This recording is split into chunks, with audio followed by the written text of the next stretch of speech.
Welcome to the book of Shmuel, chapter 5, Perek Hey. Spoiler alert, this is the best. No, not the best because there are many good ones, but this is a very, very good chapter. Very important. You know why it's very important?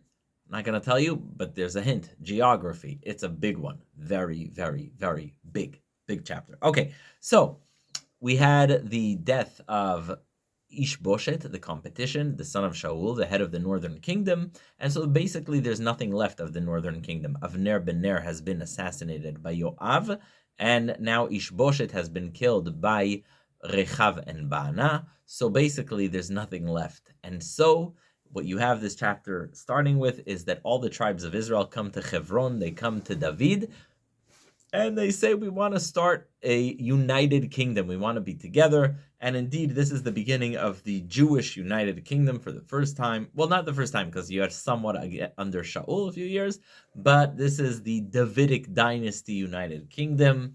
And they all come to David, and they say, okay, David is going to be our king. They anoint him in Hebron, in the city of Hebron. We are told now that David was king in Hebron for 7.5 years. And then he was king for another 33 years in Jerusalem, we're going to see, and a total of 40 years. So he's been a very, very long monarch of the Jewish people. Remember, life expectancy back then wasn't great. So David is king in Hebron for 7.5 years, and now he wants to unite the kingdom. Ever hear of Washington, D.C.? It's not exactly one state. It's uniting all the different states. David wants to build a city that's going to unite the different tribes. So he takes the city of Jerusalem that is kind of between Judah and, not kind of, exactly between Yehuda and Binyamin. It's going to be a split city, and it's going to unite the kingdom, representing everyone. One little problem. The city of Jerusalem is controlled by the Yevusi, the Jebusites. The problem is, though, we know from our own history how hard it is to conquer Jerusalem. Jerusalem is on a mountain. It has thick walls. It has water going in it. So how do you conquer it? So the Yevusim control it. Even a great warrior like David can have a hard time taking it over. Now, interestingly, it says that Jerusalem was so well protected that you know who was guarding it? Cripples, people who couldn't walk, and blind people. Why? Because it was such a well-protected city, you just needed someone to be at the door. You didn't need a great warrior, and even the blind and those who couldn't walk were protecting the city of Jerusalem. So David captures the Metzudat David, which, by the way, people say that today that's the Tower of David. Not necessarily, because Ir David is really below Har HaBayit. You can go check out the website of the city of David, highly recommended.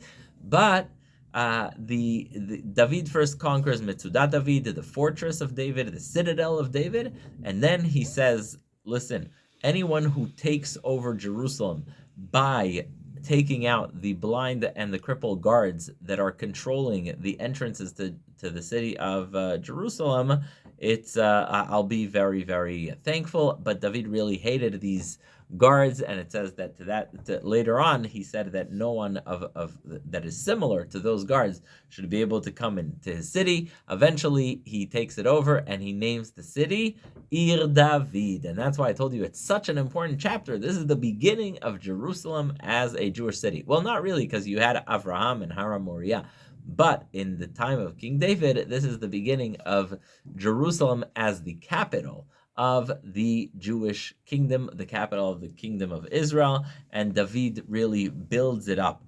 Now, suddenly, a fellow named Hiram is the king of Tzor, Tyre, it's called in English, Tyre, and he is the king of Tzor, which is in Lebanon. And you know what's in Lebanon? Anyone ever see the flag of Lebanon? What's on the flag of Lebanon? It is a cedar tree. Why? Because Lebanon has amazing cedars. So Hiram reads the room. He sees that David is going to be the next powerful, strong man in the neighborhood. And he says, let me build you a palace. And he sends David these beautiful pieces of wood, of cedar. He sends him many, many artists and craftsmen who can build David a great palace.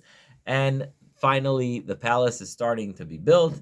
David also marries many, many more Well, it says up to 18. Well, that's a lot.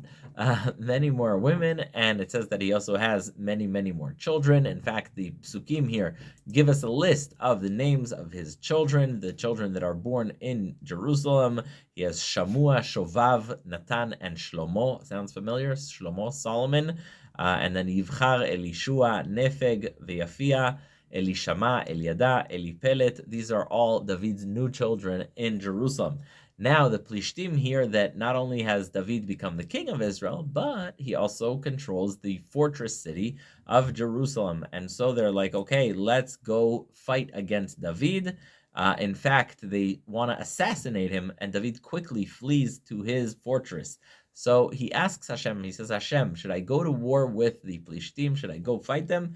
And indeed, Hashem says, you should go fight them, and he has a successful battle. He hurts Plishtim, and he calls the place Baal Pratzim. Peretz means to kind of punch a hole in something, and he says, since I was able to punch a hole into the Plishtim, therefore I'm going to call the name of this place Baal Pratzim.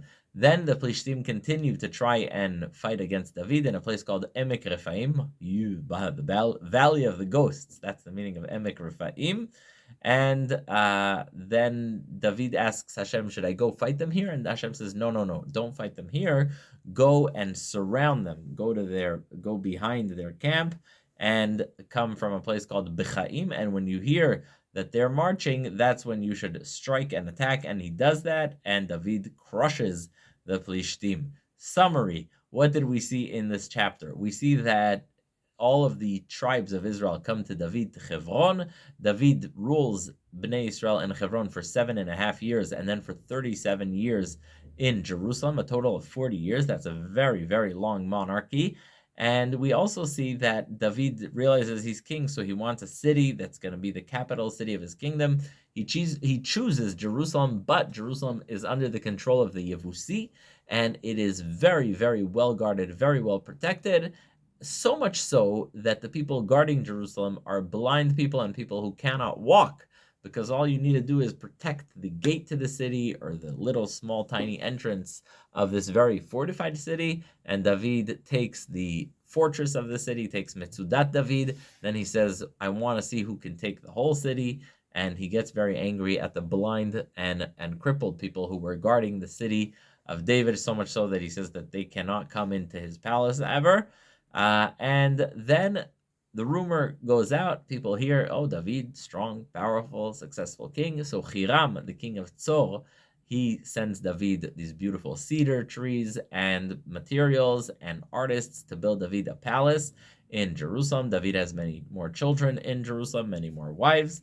And then the Plishtim come to attack David in Jerusalem. First, David dodges their assassination attempt. He hides in his fortress. Then he goes, he crushes the Plishtim, and then he goes and he names the place Baal Pratzim. Then he goes for a second round against the Plishtim who are trying to kill him, surrounds them, and that is in a place called Bechaim, and he wins the war. And that is chapter 5. Thank you for listening.